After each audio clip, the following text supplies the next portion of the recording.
Talk to me about first of all, why you came down to Jackson's. Well, a long time ago, I had quit fighting before the, season 2 of Tough and everything. And at that point when I was at in my life, I wanted to just work on my jiu-jitsu. And out of the 3 choices, I had Mark Wayman or ATT over the American Top Team in Florida. And then there was Greg's camp. So there was just 3 choices, and I went with Mark just to work primarily on my jiu-jitsu black belt. So I quit fighting, won the show, went out here. I've known Greg for a long time. I think he's an awesome, remarkable coach. After the fight, it was actually Rashad who helped me man up. He had called me, or I had called him, said, "Hey man, good job, how's everything?" And he was like, "Man, you should come down here and train." And I was like, yeah. And as much as at my gym, I did live at another house, there's still distractions like my family, my mother, my father, my wife, my kids, my friends, the gym that I'm running and stuff. There's just a lot of distractions. And Rashad was like, "Just come out here, it'd be great." And I was like, "Yeah, that's cool." He called me up a week later. He's like, "Hey, you never called Greg. I gave you his number. You never called him. Checked up on me, he manned up on me." And I was like, so then, yeah. And I called Greg. I just was floating around it, and it was kind of a spur-of-the-moment thing. Last Thursday, I made up my mind. Talked to my coach back home, who is also Irving Mounds, my best friend too, and him and I came to the conclusion that it would be best. You got to do what's best for you. And called Greg and was like, "Hey, is it still stand? Can I come out there?" He's like, "Yeah, when?" I was like, "Sunday." I took a one-way ticket when I landed. Wow. 2 months here with everyone. Great core. The training's awesome. The technique's awesome. The atmosphere and the no distractions, priceless. I'm pumped up and I feel renewed. I've got almost 50 professional fights. I've been fighting since I was 16, and I feel like I'm brand new. I got butterflies. The other day, I'm sparring with Nate and Marquette, George St. Pierre, Rashad, Keith. Like, that's one day. What? Right? That's awesome, man. You can't get that anywhere else in the world, I imagine. I do like to ask everybody that I come across about steroids. There are a lot of little kids, they're looking up their favorite fighters on the internet. Have you ever had any exposure to steroids? To me, steroids is like a shortcut and cheater's way that doesn't pay off in the end. You look at all these people that have admittedly done and used and had to come out and say, have 6 heart surgeries, this, that, and the other, all these things. It's just not worth it in the end. You have to look at yourself like this. How are you going to sleep at night, if you're doing it the wrong way? What are you going to not outlive your kids, are you, how old are you going to be when you die, and are you going to be able to see your grandkids and play? And that's not what it's all about. I mean, you win a belt shooting. What are you telling yourself, and what are you telling the others? That's when you see me out there and was like, "Oh, you're such a nice guy," and no, really, I want to punch that guy really hard. But how do I want my kids to see me? How do I want my wife, my mother, my family, my friends to see me? How do I want hero? You want to be a hero?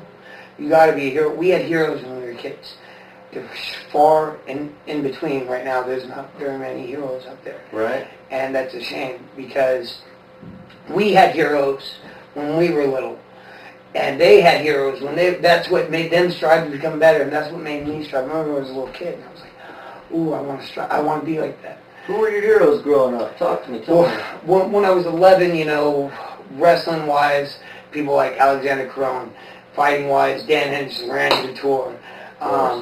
Baseball-wise, it was King Griffey Jr. until I met him, and he was really mean to me. I was like, oh. I would never not shake a fan's hand and give him my undying attention, because that fan is the reason that I'm able to do what I do and raise my kids. And when I'm out there fighting, it's personal, it's for me, but it's also for my kids, my wife, and my family, my friends, and my fans. I mean, it's everything. And so, like, people are like embarrassed to say hi, you see them looking at you in the bar, and before that meant you were going to throw down, and now they come up and they're like, "Hey, okay, yeah, hi," and can you get the sign? And I'm like, I tend to be like, do you want to take a picture? A camera phone? You know, let them. Right. It's hard. It's kind of like we would be when we first were approaching the girl that we were falling in love with. Right. No, exactly. You do get nervous when you. That's really interesting too, because one of the big reasons that I asked the steroid question, everybody I run across, is because growing up, Barry Bonds was one of my big role models. He was a big-time hero, speaking of baseball heroes, and you know now he gets tainted with the steroids. And what I really enjoy hearing about you is you have a very holistic philosophy. In other words, all-inclusive. It's about your family, your friends, your fighting, and your mental health, your mental stability, and these are all good things for you kids watching at home. Spiritually too, you know, you gotta say prayers. You gotta put your God first, and then your family, and you know, you have to have your priorities straight, or you're not going to get anywhere in life. If you can't fix your life, you're not going to be able to help others. If you try to help others when your life's in shambles, it's just going to get harder. Right. And I've spoken to a lot of fighters, and they discuss, this goes back to the concentration with the family and the friends and having your own gym to run. A lot of them always say, you know, I love my family, I love my wife, I love my kids, but I just can't train the way I can when I get away from them. Would you say that that's totally the case? Definitely the case. My wife loves me with all of her heart. I love her with all my heart. Not only would I not die for her, but I would also go to hell for my family. Definitely. You know, that's a big thing. That's a lot. That's like eternal, you know. Mm-hmm. Just if I had to make sure they were going to be okay. And she was a major factor in me being out here too. She's like, if you don't leave, you know, you're gonna be a couple of years. You're gonna wish you did, and then it's not gonna be good for you and me because it's gonna make everything hard. Mm-hmm. It's like, go do it, give it your all. I'm giving it my all every day. I'm sore, I'm hurt, but I'm not gonna stop for no one. Okay. You did just recently lose to Diego. What I want to know is, how does a fighter pick their mentality up? Now, of course, you can't be happy about ever losing.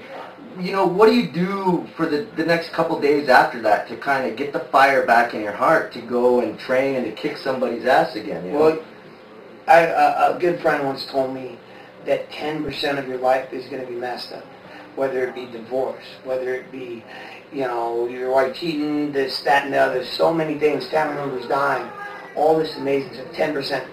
Now, where we end up is what we do with that other 90% of our life. Do we dwell on the negative, or do we do something about it and strive for excellence? And so here you are doing something about it, huh? Analyzed what you could, take away, and come on down to Jackson. One thing that I've kind of noticed, would you say that maybe your fire is rekindled? You said earlier that it's like your first fight, like you haven't ever fought. And man, yeah, I am having so much fun. Greg is reminding me of why I started fighting 10 years ago. That's really incredible. Now, talk to me about the difference.